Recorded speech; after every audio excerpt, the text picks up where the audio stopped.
Muy buenos días en esta mañana del 1 de mayo, donde cada una y uno de ustedes se encuentra en su hogar descansando. Y bueno, pues en el Colegio de Abogados del Estado de Michoacán, que actualmente coordino, su servidor, Gamaniel Esparza Verduzco, el día de hoy nos acompañan dos destacados colegiados, el maestro Abraham Salazar y el maestro Simón Vaca Suárez, con quienes platicaremos acerca de este proceso inédito que se avecina con la elección judicial y sobre todo que podamos disipar algunas dudas que tenemos toda la ciudadanía en esta materia. Un proceso extraño, un proceso nuevo, pero además que tenemos que adaptarnos a esta circunstancia. Bienvenidos, maestro Simón, maestro Abraham. Excelente día a todas, a todos. Un gusto estar aquí compartiendo la mesa. Sí, muy buenos días, muchísimas gracias por la invitación y pues bueno, a continuar con este trabajo de difusión e información. Gracias. Bueno, quiero comentarles que los maestros Abraham Salazar y Simón Vaca Suárez son integrantes de una sección académica dentro del Colegio de Abogados que se llama Innovación y Tecnologías Aplicadas al Derecho. Y con esa experiencia que tienen en esta materia, bueno, pues vamos a tratar asuntos que tienen que ver también con el avance tecnológico, en el cual van a estar centradas estas elecciones y sobre todo vinculadas con el derecho, que el principal de ellos ahora es el derecho a votar para poder elegir a los mejores perfiles o a los perfiles más adecuados en esta nueva etapa que va a haber representación en el Poder Judicial y que además se suma a lo que ocurre en los otros dos poderes. Ahora todos los poderes tendrán que ser electos mediante el voto ciudadano. Un proceso inédito, estimados maestros. ¿Qué nos podrían decir al respecto de las implicaciones que va a tener este proceso que ya empezamos a conocer y que ahora no hay más que dar marcha adelante y continuar con él, pero tenemos que saber de qué manera lo vamos a hacer para que no haya irregularidades, no haya inconformidades y sobre todo que lleguen quienes tienen que llegar a representarnos en la administración de justicia? Les escucho. Pues yo creo que primero sería importante plantear cómo funcionaba el Poder Judicial, ¿no? La meritocracia, pues de alguna manera era la moneda de cambio mediante procesos ya sea de selección y después bajo los exámenes precisamente que se fueron generando para acceder a estos puestos. El cambio principal que implica esta reforma, pues evidentemente es el de la elección de estas plazas judiciales por medio del voto de la ciudadanía. Y creo que de entrada pues nos impondría entonces como ciudadanos una nueva obligación, que sería la de conocer precisamente a las y los candidatos a esta elección, saber qué es lo que hacen cada uno de ellos y después saber cuáles son tanto las capacidades, la formación y las plataformas de cada uno de ellos, ¿no? A grandes rasgos creo que ese sería el primer gran planteamiento, ¿no? Claro, y yo lo considero que es innovador porque en la historia reciente no ha habido una experiencia como esta, donde la población tenga que voltear a ver tan de cerca qué hace el Poder Judicial y luego, como dice Abraham, qué hacen los que aspiran a estar dentro del Poder Judicial para hacer la función del Poder Judicial de la forma en que estamos acostumbradas y acostumbrados, porque creo que algo que podemos tener en cuenta es hay mucha confianza para el Poder Judicial, se espera que sea el poder que dé el equilibrio, que dé la certeza y que le dé seguridad. Y creo que lo podríamos decir, es un proceso innovador, porque hoy más que nunca se le apuesta a algo que por ahí se discute mucho, la madurez política de la ciudadanía.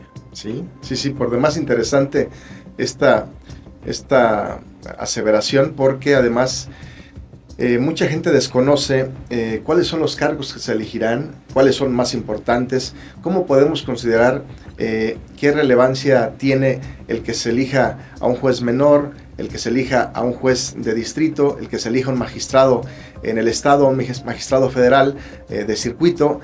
¿Cómo podríamos entender esto? ¿Cómo le podríamos hacer saber a la ciudadanía cuáles son los cargos que se elegirán en este proceso? Bien, pero yo empiezo. Dale. De los cargos más relevantes por su alcance y por el foco mediático que va a estar sobre ellos, no porque tengan una mayor relación que otros, pero sí por el impacto mediático, la Suprema Corte y el Tribunal de Disciplina Judicial, a los cuales aspira un número de personas, pero solamente 9, que sean las más votadas. ¿Qué harán en la Suprema Corte? La Suprema Corte es el último tribunal, el tribunal de máxima jerarquía en el país, por lo tanto es el más importante. donde sus resoluciones tendrán un impacto en los que están litigando, pero también en todos los tribunales del país, porque los precedentes que sienten en la Suprema Corte le servirán a los tribunales inferiores para resolver casos idénticos. Entonces, esa es una de las relevancias. Quienes ocupen la Suprema Corte tienen que ser personas con una capacidad de presente y de futuro, porque lo que van a resolver es para hoy y para lo que sigue. Y otro elemento importante, que es un tribunal innovador, es el Tribunal de Disciplina Judicial, para el cual está pensado conocer las responsabilidades de los titulares que con motivo del ejercicio de su función cometan alguna irregularidad, falta de probidad a la imparcialidad, a la independencia. Entonces creo que estos dos órganos son los más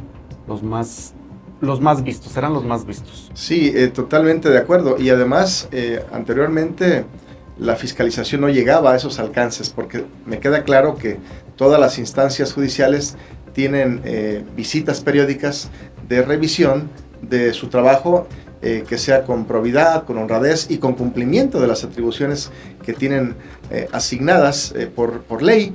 En este caso, ¿le parece importante, maestro, que podamos tener ahora una revisión, sobre todo más que disciplina, que se cumpla de una manera responsable con esta función que van a ocupar? Revisar la función judicial es uno de las agendas pendientes en la justicia, derivado de que los recursos que se tiene del litigante para cuestionar las decisiones, que ya no variarán, eso también hay que tenerlo muy claro, ya no variarán nunca las resoluciones o los acuerdos que se hayan dado, sino que simplemente se buscaría la fiscalización del trabajo judicial.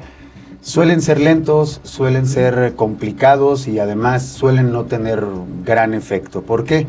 Porque suelen ser los mismos órganos quienes revisan. Al generar un tribunal ex profeso para ello, me parece que sería algo interesante.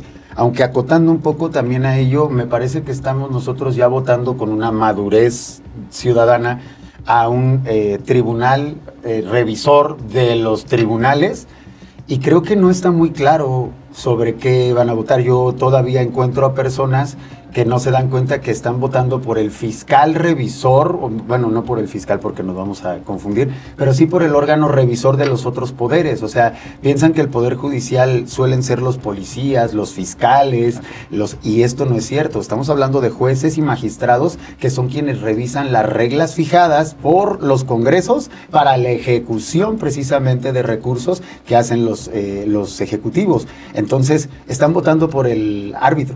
Sí. Están votando por el árbitro de sus dineros y de sus intereses. No están votando por alguien que debe de ser amigo de los otros poderes, sino están votando por alguien que debe de ser independiente para poder fiscalizar las reglas sobre las cuales deben de trabajar, ¿no? Sin duda. Y además tendremos que empezar a conocer poco a poco más de la función que estos desempeñan, y además de que esta vigilancia y este cuidado pues tendrá que ser en beneficio de que este producto que ellos emiten al final, que es una sentencia, bueno, pues sea de manera proba, de manera adecuada y sobre todo en cumplimiento de la ley. Y bueno, vamos a entrar.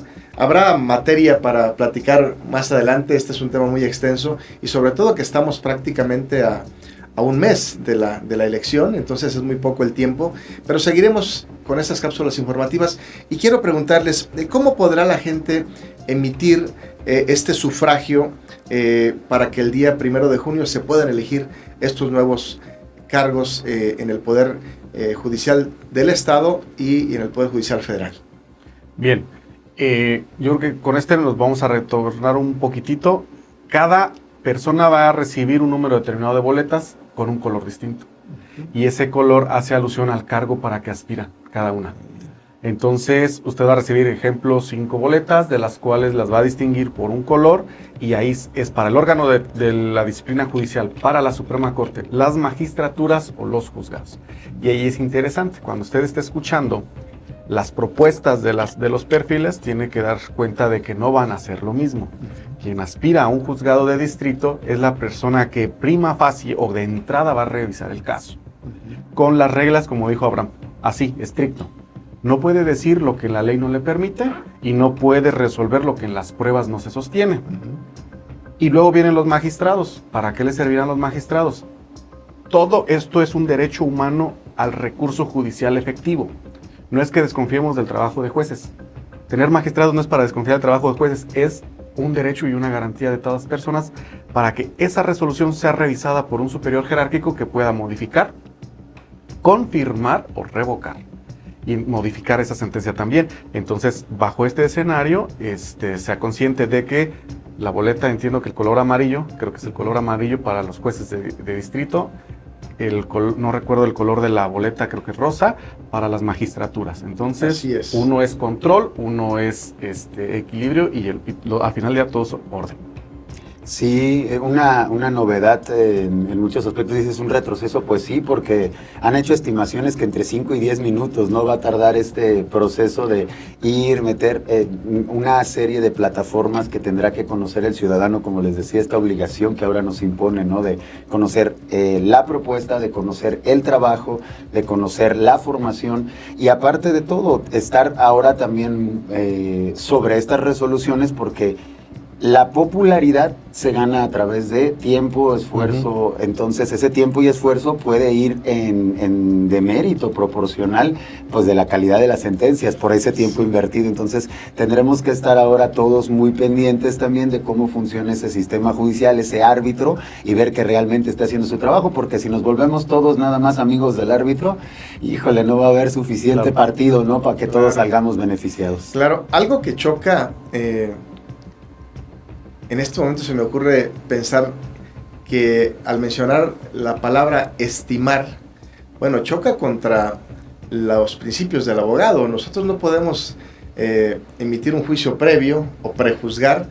Y bueno, estas estimaciones seguramente nos demostrarán que no estamos equivocados cuando llegue el momento de la elección, porque desde luego que suponemos que va a haber una poca votación, que va a ser complejo la forma de votar, que el tiempo que va a durar cada quien en la casilla es corto o es muy largo, que a algunos los va a desesperar y quizás se quieran retirar del lugar.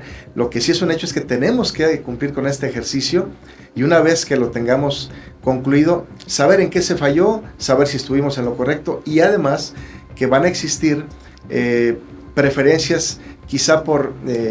el parentesco, porque nos caiga bien la persona, pero no porque tenga ese talento para andar difundiendo su capacidad o su carrera judicial, o si no la tienen, su preparación, que muchos de ellos van a participar buscando el voto sin haber sido parte de una carrera judicial, pero quizá tengan ese carisma necesario que cautive al votante y que finalmente pueda ser quien esté al frente de una de estas importantes posiciones en la Administración de Justicia. Y bueno, para concluir esta primera de varias sesiones, ¿cómo tienen conocimiento de cómo será ese conteo para que al final podamos estar satisfechos de que este ejercicio electoral fue como lo planeó el propio poder que determinó que fuese así?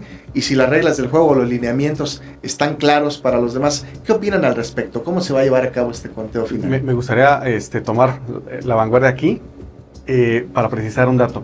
Usted no solamente va a votar por una persona, es curioso. La boleta nos va a determinar el número de oportunidades, es decir, le van a entregar la boleta para la Suprema Corte y usted va a seleccionar a 9 de todo el listado. La propia convocatoria dice, se elegirán 5 mujeres, 4 hombres para la Suprema Corte. Por lo tanto, usted verá 4 recuadros en los nombres de hombres y 5 recuadros disponibles en los recuadros de mujer. Entonces, no es que usted vote solamente por una persona a la Corte, votará por todo el Pleno. Y será el número de personas que repiten esos perfiles los que le darán el triunfo a alguien. Elegiremos al Exacto. Pleno. Y le van a dar para elegir jueces de primera instancia y el número de jueces o los juzgados disponibles.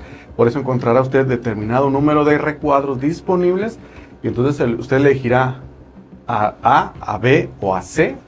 Pero aquí es interesante, estamos acostumbrados solamente a votar por una persona y en este caso tendremos que llenar el número de recuadros suficientes de los espacios disponibles para el órgano judicial de disciplina 5, la Suprema Corte 9 y los tribunales también nos indica ahí cuántos están disponibles. Entonces usted de cada listado elegirá al perfil que conozca, aquel al que le tenga la confianza y le quiera entregar el cargo. Quiero complementar. Pues aparte con una serie de violaciones constitucionales que se han vuelto evidentes ya con eso, por ejemplo, con esa cuestión de tener que votar forzosamente a 5 mujeres y a 4 hombres del listado, ¿no? Y que se justifica bajo los cambios constitucionales que se han generado. Me parece que si tienes que elegir tú como votante por capacidades, no te podrían obligar a que tengas que hacer una cantidad específica de género, y más para el órgano supremo judicial de este país. Me parece que hay francas violaciones en el proceso y que deberemos todos de ser honestos intelectualmente en este proceso si queremos que en un futuro salga adelante, porque la reforma ya existe, ¿no? Entonces, para ir afinando tendremos que poner atención en todo esto. Sin duda, claro, sin duda se aprenderá del proceso. Por supuesto. Para cerrar la pincelada, las personas no deberían de tener la desconfianza, retomando lo que nos comentaba el presidente, las personas no deberían tener la desconfianza respecto de la emisión. Van a emitir el voto, van a rellenar completa su boleta, y la ciudadanía que está participando como observadores o funcionarios de casilla dará cuenta de cuántas boletas recibió y dará cuenta de cuántas boletas se emitieron y cuántas se entregan en blanco. Y esa lista no se mueve. Pero será el órgano federal o estatal, el electoral, el que haga el conteo. ¿Por qué? Porque como dijimos que es una boleta compleja, distinta a la que ya conocemos. Así es. Qué mayor certeza que sea el propio órgano electoral el que cuente, para evitar que se le quite el voto a alguien que válidamente debería ser un voto válido, o que se le reste, o en casos de duda, cómo resolver si puse 5 veces el mismo número, o simplemente alguien lo subrayó, eso es un voto válido, no es un voto válido, me salí del recuadro cuando quería votar. Sí. Entonces el propio órgano electoral es el que votará. Entonces creo que esa fue considero que fue una buena decisión del órgano electoral el asumirse, arrojarse la responsabilidad de hacer el conteo para que cada voto cuente, como dice ahí, ¿no? Sí, además es una muy buena determinación. Ellos son los expertos, que incluso también tienen sus dudas, nos lo han hecho saber, y qué bueno que las tengan, porque de alguna manera vamos a aprender todos del proceso. Si nos equivocamos, bueno, habrá que corregirlo. Si lo hicimos bien, habrá que mejorarlo, y que esté listo este proceso para el siguiente, que será en el 2027, y que de alguna manera va a ser un poco más complicado porque va a empatar elecciones de otros poderes, y tendremos incluso nuevas figuras dentro de la Administración de Justicia. Pues les agradezco mucho que el día de hoy nos hayan permitido escucharles y conocer estos puntos tan importantes sobre este proceso electoral, y sobre todo que nos permitan una siguiente charla para que la ciudadanía conozca más del proceso y podamos ver quizás físicamente o simular algunas de las boletas para que puedan entender cómo tiene que ser esta votación, y que con eso generemos que haya más afluencia, porque esa es una de las preocupaciones, es una de las estimaciones que no hay que prejuzgar, pero ojalá que todos tengamos la disposición de participar en este ejercicio ciudadano y que nos permita tener a los mejores perfiles en la Administración de Justicia. El día de hoy, con esto concluimos. Desde el Colegio de Abogados del Estado de Michoacán, les agradecemos su presencia y al habernos escuchado. Hasta la próxima. Hasta la próxima, gracias. Hasta luego.